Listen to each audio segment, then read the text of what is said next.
जय शिवराय. खरं तर उंचकडं बुद्रुक गावचा प्रश्न आहे आणि म्हणून वास्तवतः माझ्या आयुष्यातली पहिली पत्रकार परिषद असेल त्याच्यात मी इन्व्हॉल्व झालेलो आहे. पण म्हणतात गावचा प्रश्न असेल तर 100% आपण त्या ताकदीने आणि चुकीचा असेल तर 100% त्याच्यामध्ये उतरलं पाहिजे, कारण अन्याय सहन करणारा तितका दोषी असतो. म्हणून हा अन्याय सहन होऊ नये आणि उंचकडं बुद्रुक गावावरती होणारा अन्याय हा प्रचंड होत चाललेला आहे आणि म्हणून हे कुठंतरी थांबलं पाहिजे.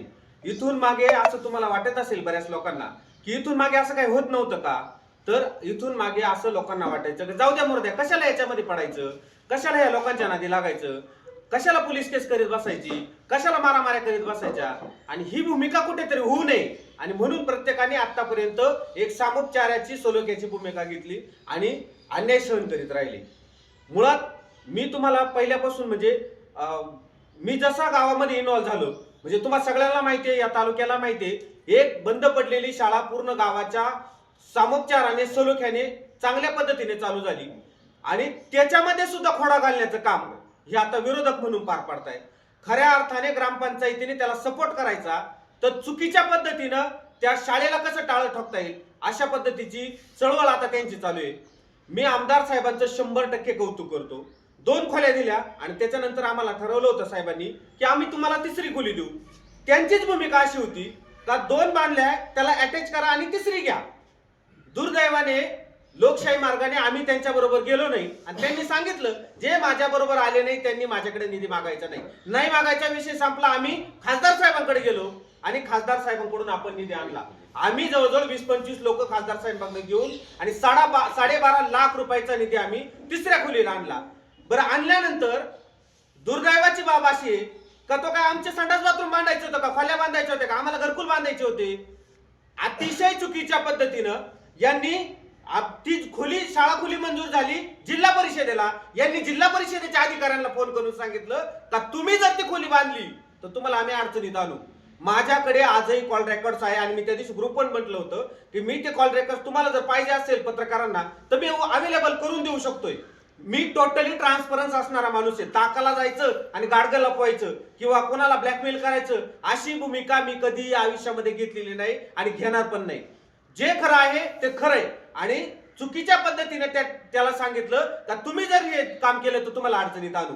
आणि मग त्यांनी आम्हाला फोन केला, आमच्या ठेकेदाराला फोन केला. ठेकेदाराला भाऊ सांगितलं गुगे साहेबांना सुद्धा जाऊन भेटा. त्यांनी सांगितलं आम्ही जिल्हा परिषदेकडून काम करणार नाही, तुम्हाला पीडब्ल्यू कडे वर्ग करावा लागेल. म्हणजे आपण तिकडे सगळी प्रमा आली, सगळं वर्क ऑर्डर आली आणि ऐन टायमाला यांनी चुकीच्या पद्धतीने तिथे इंटरफेअर केला. आता ते काम ते करायला तयार नाही. परत आम्ही आता हे काम खासदार साहेबांचं पत्र घेऊन आम्ही पीडब्ल्यूडी ला वर्ग करतोय. बरं, हे लोक इथंच थांबले नाहीत. यांनी काय केलंय का त्या शाळेची मर्यादा किती आहे मी तुम्हाला जाणीवपूर्वक सांगतो. 2014 साली झालेल्या 2 खोल्या आहे, याची मी चौकशी लावली. या दोन्ही खोल्यांचं मी ऑडिट केलं, वैयक्तिक ऑडिट केलं, सरकारच्या पद्धतीने सुद्धा ऑडिट केलंय. ह्याच्यात असं आहे की याच्या वरती एक सुद्धा खोली ऍक्सेस होऊ शकत नाही, एक नॉट अ सिंगल खोली. आणि असं असताना सुद्धा यांनी जेव्हा या 3 खोल्या आल्या तेव्हा आपल्याला त्या वरच बांधायच्या होत्या, पण यांनी त्याच्यामध्ये इंटरफेअर केला आणि अतिशय निकृष्ट पद्धतीने त्या खोल्या बांधलेल्या आहेत. 2014च्या खोल्या आहेत. 14च्या खोल्यांमध्ये तुम्ही 40 वर्षाशिवाय तुमचं हे होत नाही, निर्लेखन होत नाही. काय करायचं त्या खोल्यांचं? आज पोरांना बसायला जागा नव्हती, पोरं खाली बसत होते तर पाणी वरून गळत होतं. इतक्या चुकीच्या पद्धतीने ते काम झालेले 2014ला. आता त्याचं निर्लेखन होत नाही आणि त्या खोल्यांची मी चौकशी लावली. मला बांधकाम अधिकाऱ्यांनी सांगितलं जिल्हा परिषदेच्या तुम्ही आमच्याकडे चौकशी लावली, संबंधित अधिकाऱ्यांवर आम्हाला कारवाई करायची. त्यांनी पत्र दिलं जिल्हा परिषदे शाळेला. आणि एवढं सगळं असताना सुद्धा हे दुसऱ्या शाळेत जे आपण शाळा बांधली 3 खोल्यांची, अरे राज्यात डॉक्टर लांबच्या डॉक्टरांनी जो जाहीरनामा प्रसिद्ध केला त्याच्या पहिला फोटो हा जिल्हा परिषद प्राथमिक शाळा उंचकडकचा आहे.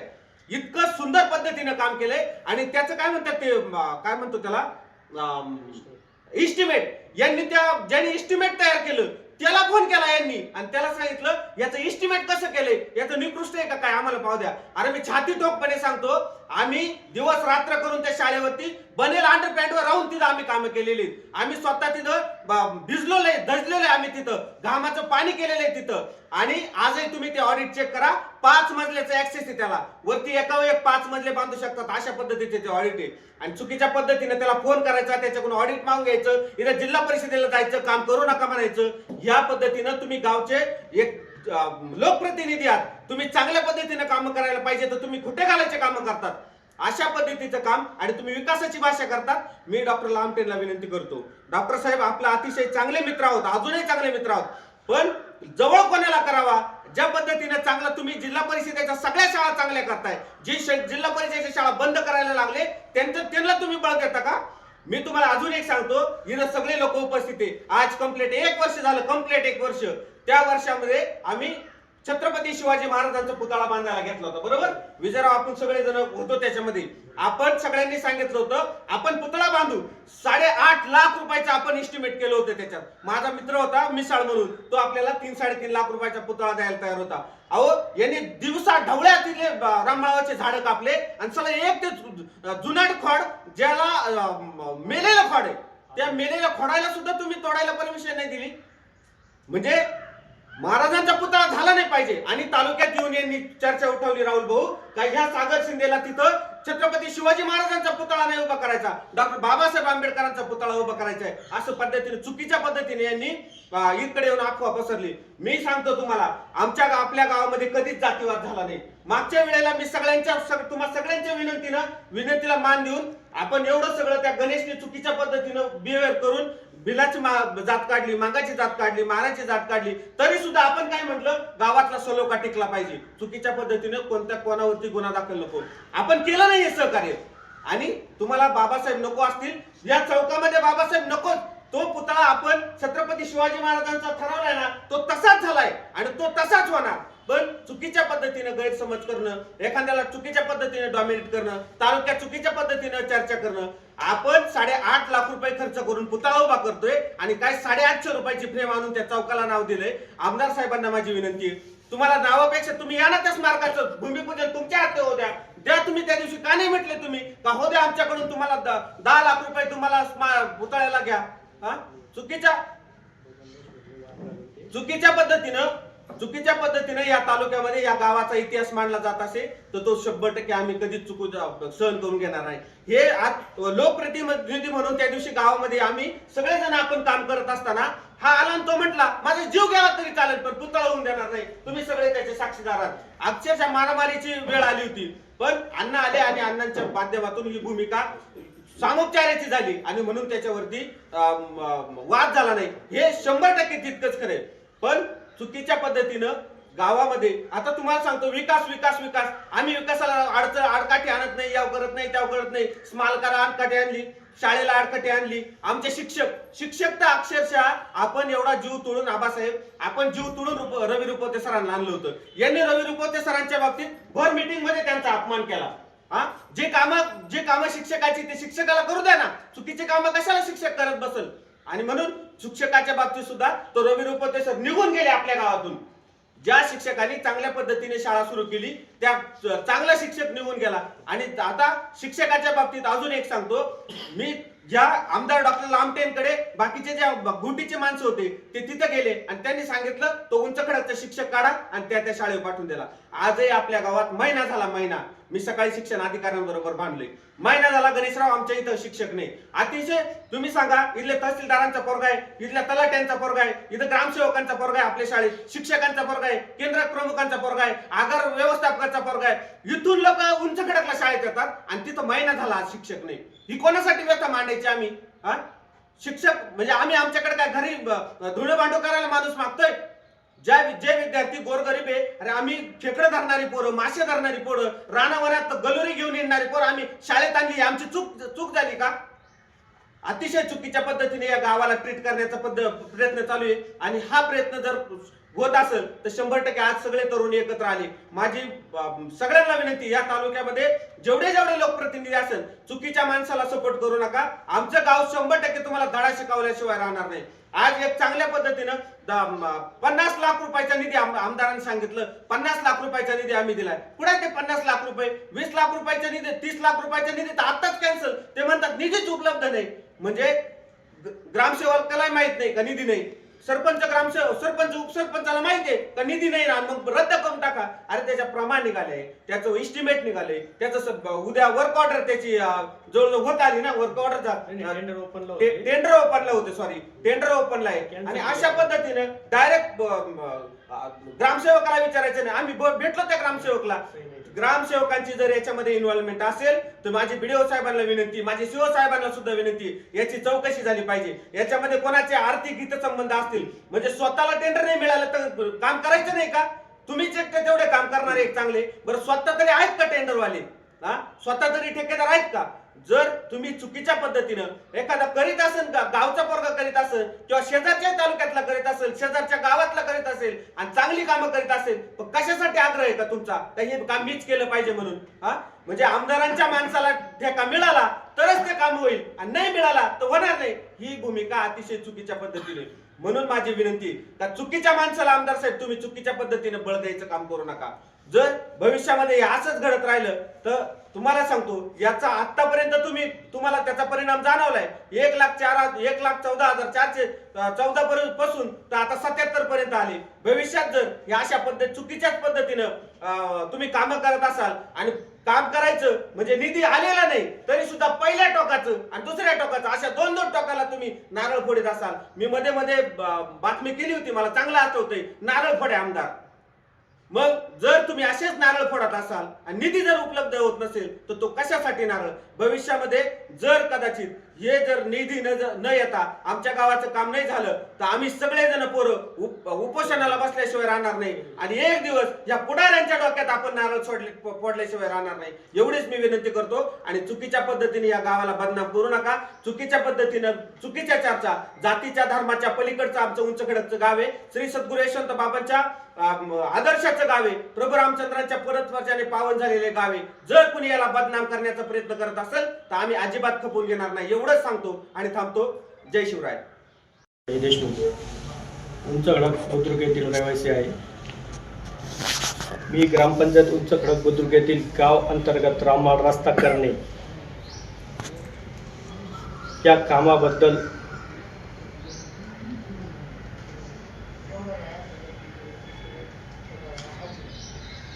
कामाबद्दल महिपाल प्रल्हाद देशमुख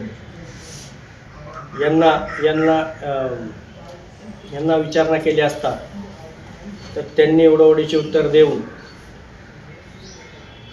तर हे टेंडर बेकायदा कॅन्सल केलेले आहे. सदर हे टेंडर 20 लाखाचे आहे. या टेंडरसाठी हे टेंडर जनसुविधा यातून मंजूर झालेले आहे.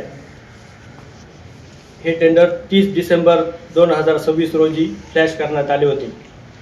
याची एंड डेट 6 जानेवारी 2026 होती. 30 डिसेंबर 2025 रोजी फ्लॅश करण्यात आले होते. 6 जानेवारी 2026 रोजी एंड डेट होती. ओपनिंग डेट याची 8 जानेवारी होती. 8 जानेवारीला ओपनिंग न करता यांनी 21 जानेवारी 2026 रोजी हे डायरेक्ट कॅन्सल केले. कारण यांनी दिले का निधी उपलब्ध नाही, तांत्रिक अडचण आहे. त्यात ही तक्रार घेऊन आम्ही BDO साहेब माने साहेब यांच्याकडे गेलो. तर माने साहेबांकडे जाताना तर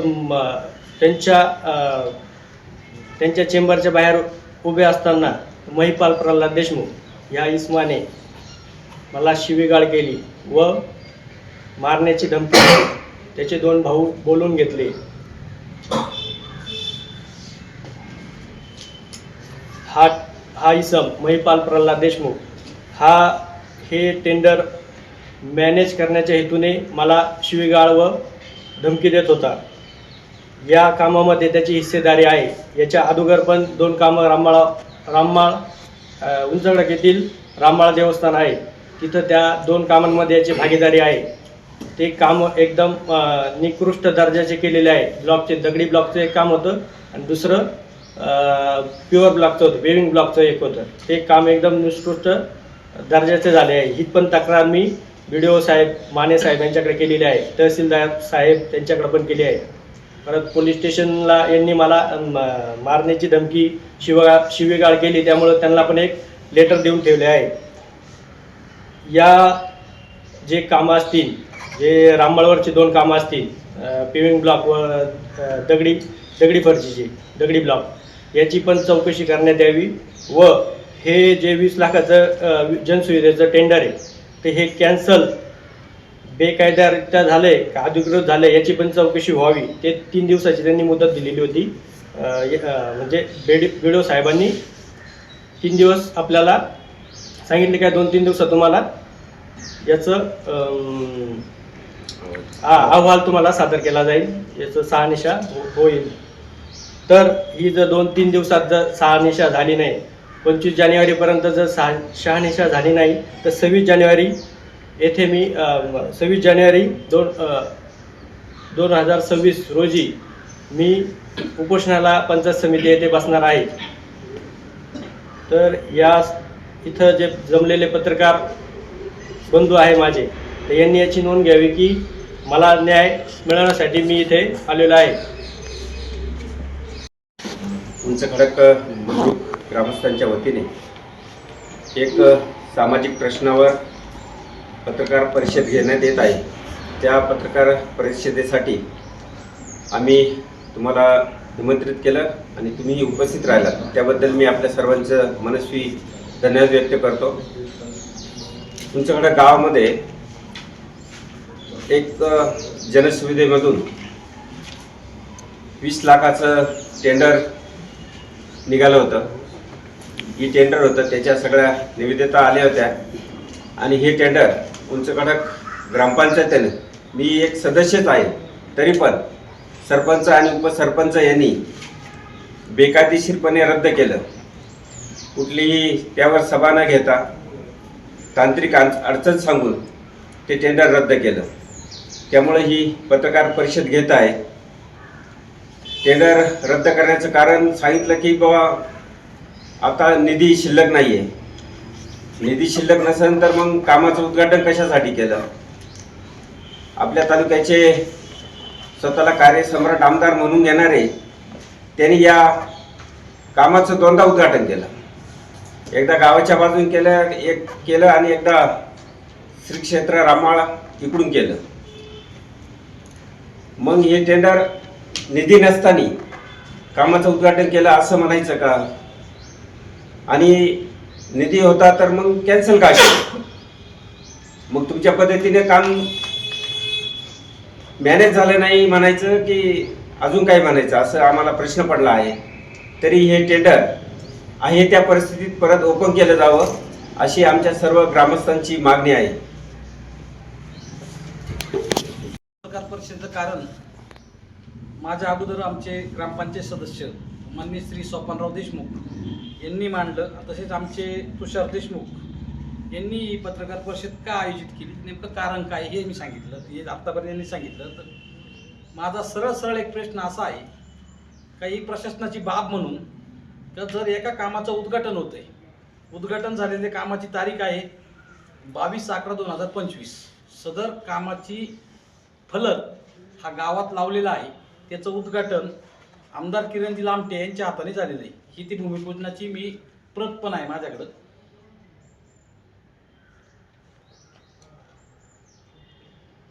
ही प्रत असताना कामाचं उद्घाटन, आता मी कार्यक्रमाला नव्हतो त्यावेळेस, पण स्वपनराव होते, त्यांनी सांगितलं की कामाचं उद्घाटन 2 टप्प्यात झालं. म्हणजे एकदा रस्त्याच्या वरच्या बाजूला पण नारळ फोडला आणि दुसऱ्या टोकाला पण नारळ फोडला, असं 2दा नारळ फोडला एका कामाचा आमदारांनी. मग हे सगळं असताना त्यावेळेस त्यांना हे समजलं नाही का बाबा ह्या कामाला पैसे नाही ते, आणि हे पैसे नसताना मग त्यावेळेसच नारळ फोडायचं काय कारण नव्हतं. नारळ फोडण्याचा उद्देश काय होता नेमका त्यावेळेसचा, हाच माझ्यासारख्या प्रश्न पडलाय.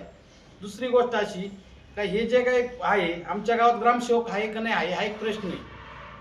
कारण ह्या ज्या पत्रावर आहे ग्रामसेवकांची सही नाही कुठंच.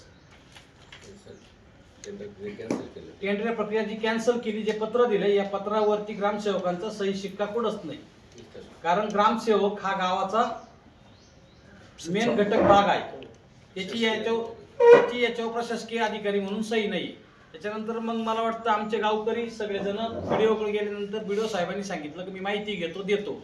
माझ्या माहितीनुसार BDO साहेबांना पण हे टेंडर जर असं आहे कारण दिलेले का तांत्रिक अडचणी आणि पैसे नसल्यामुळे, मग सीओ बिडो साहेबांना पण सीओ साहेबांचं पत्र पाहिजे ना का बुवा या कामाला पैसे नाही, हे काम तुम्ही करू नका.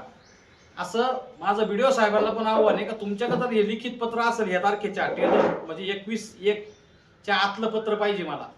ही माझी प्रामुख्याने बिडिओला पण मागणी आहे, ग्रामसेवकला मागणी आहे की हे पत्राचं मला त्यांनी पत्र देण्यात यावं की ह्या कामाला निधी नाही म्हणून, असं मला अधिकृत पत्र पाहिजे.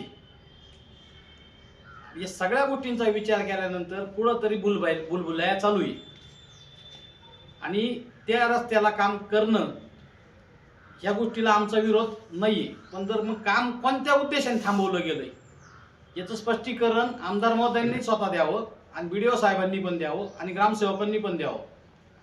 कारण ही सरळ सरळ आमच्या गावकऱ्यांची दिशाभूल आहे. याच्यामध्ये जर काही बाकीचं असेल त्याचे कारण समोर यावे ही नम्र विनंती. आणि आपण सर्वजण पत्रकार परिषद आलात त्याबद्दल मी आपले सर्वांचे आभार मानतो.